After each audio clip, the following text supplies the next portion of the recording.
Hi everyone, good morning. Today I thought I'd do a video about zero waste shampoo. It was one of the first things I actually managed to swap when I decided to try and reduce my plastic waste. Mainly because for me and where I live it was actually quite easy to find alternatives. Today I thought I'd just go through some of the different shampoo options I've tried, my opinions of them, and kind of where I'm at the minute. As with kind of most things that are plastic free or are kind of aiming to be zero waste, they are quite expensive, and I think this is something that puts a lot of people off. You know, there's definitely been a lot of products I've tried that have turned out to be really no good at all. And you know, when you're spending, you know, 3 times as much money on a product as you would normally at the supermarket, you know, it's a bit of a kick in the teeth. So I thought I'd just share my thoughts and opinions, and maybe it'll help you out or help you maybe choose with more confidence than you would have done otherwise. So here we go. So one of the first shampoo bars I tried was actually from Lush. It was the Scenic one.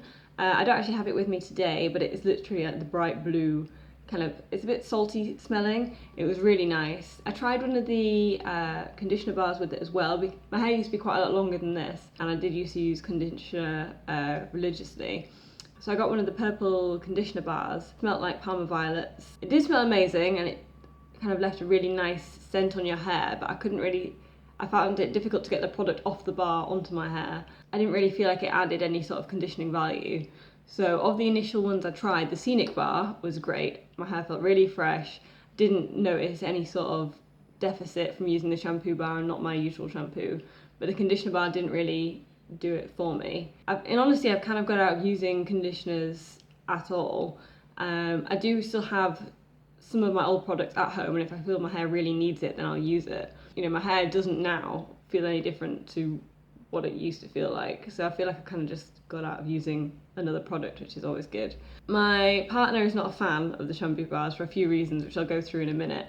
So at our local zero waste shop, I actually picked up a kind of shampoo liquid top up. So I used one of our old shampoo bottles and just topped it up with refillable shampoo. The one they have there is Faith in Nature. It's a coconut scent. And what you do in a lot of these zero waste shops is you weigh the container and you print out a label. And then once you fill it with the item and weigh it again, then you get the second label with the price on. So I left it on to show you guys. So this was filled to the top of the Faith in Nature coconut shampoo, and this cost me £6.19, which is pretty pricey for shampoo. It's definitely more than I would previously have spent on shampoo, but it has lasted me a long time, mainly because I've been switching between this and shampoo bars. But it does mean that it's something zero waste that my partner's willing to use, because he really isn't a fan of the shampoo bars. He'll use them if we're away, and that's what we've got, but otherwise he will prefer to use this. He likes the convenience of it, he likes the familiarity of it, I guess. But that was just to give you a bit of an idea about how much it costs to get refills. I think the Faith in Nature are quite widespread throughout the UK. I've seen their containers, they come in kind of big pump containers. I've seen them in quite a few of the zero waste shops that I've been to. So it might be easier for you to get hold of something like this if you do want liquid shampoo still. But I just thought I'd show you that. Alongside this, at the minute what I'm using are Lush shampoo bars again. I know a lot of people don't like some of the ingredients in them, but they are amongst some of the better shampoo bars that I've tried. I have had issues with quite a few others from different brands, so it is something I do tend to keep going back to. And the advantages of them are, I mean, I picked this up the other day, so this is how they come. They come in paper, which is nice. They all smell amazing. They clean your hair really nicely. They don't leave a sort of waxy residue, which is the main issue that I've had with other ones. So I'll just open this one up now. I've not actually tried this one ever before. I've been trying to use different ones each time I go. So they come like this. This is a nice fresh one. They look amazing, they smell amazing. This is a really citrusy scent. If you manage to keep them dry, they last you easily like 3 months. So even though they're about £8, which is obviously again not cheap for a shampoo, they do last me longer than my old ones I used to buy from the supermarkets do. But that's if you manage to keep them dry. Where we are at the minute, it's a bit of a problem because we have just the sort of standing showers with no bath.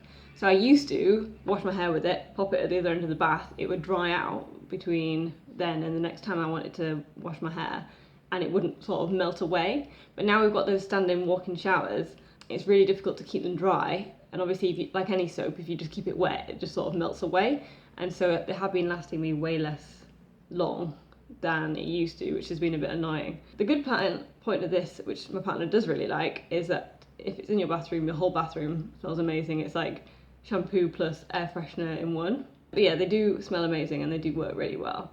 To show you what happens when you leave it wet, this is my current one that I'm using. It's called Godiva, and I keep them in these little metal tins, which I also bought from Lush. They're a couple of pounds.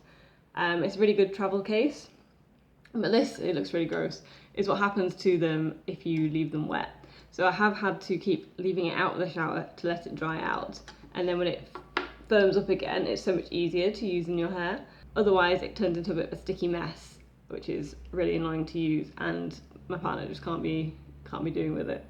The good things about shampoo bars over kind of refill liquid ones is probably overall it works out cheaper, and also you can travel with these.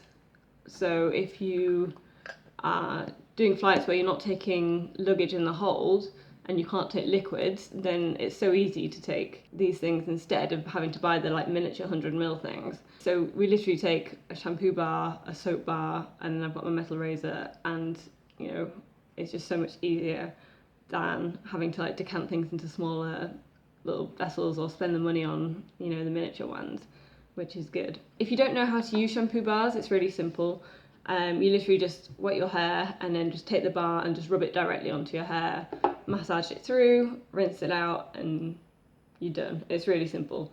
The main thing is, as I say, just to keep the bar dry between washes or it just melts away. There have been some shampoo bars that haven't worked that well for me, mainly the ones that look like actual soap. So these are kind of, I've got like, I don't know if you can see, like little textured bits in it. Ones like this seem to work much better, and I've had the Lush bars and I've bought a few off Etsy again. I'll try and link them down below. They've worked really well. But the ones that actually look like actual bars of soap and have that sort of waxy touch, I found have made my hair really waxy also, which has been a bit of a shame because they are really widespread in zero waste shops. I think it was the Friendly soap bars. I tried one of those. It smelled really nice, but yeah, after a few washes my hair was just so thick and sticky to touch. It was awful. I've read some reviews where people have said, you know, you just need to stick at it, you know, your hair will get used to it, but it was so awful I literally couldn't cope with it any longer, so I just used it as a normal soap in the end. Very expensive normal soap. I think maybe if you've got much shorter hair and you don't need that sort of conditioning aspect, maybe you'll find it okay, and maybe you won't notice it so much. But if you've got longer hair, I just found it almost made it feel like matted. It was really unpleasant. So yeah, I'd say the ones that actually look and feel like soap are probably not that great if you have longer hair or you need that conditioning aspect to it. I know some other people have used things like apple cider vinegar rinses to kind of take that waxiness away. That's not something I've ever tried. It's just been kind of one step too far with the sort of faff, and then other people have just said it makes you just smell like vinegar for the rest of the day, which again isn't really the sort of scent I was going for. And then of course there's the no poo option, which again I've not tried.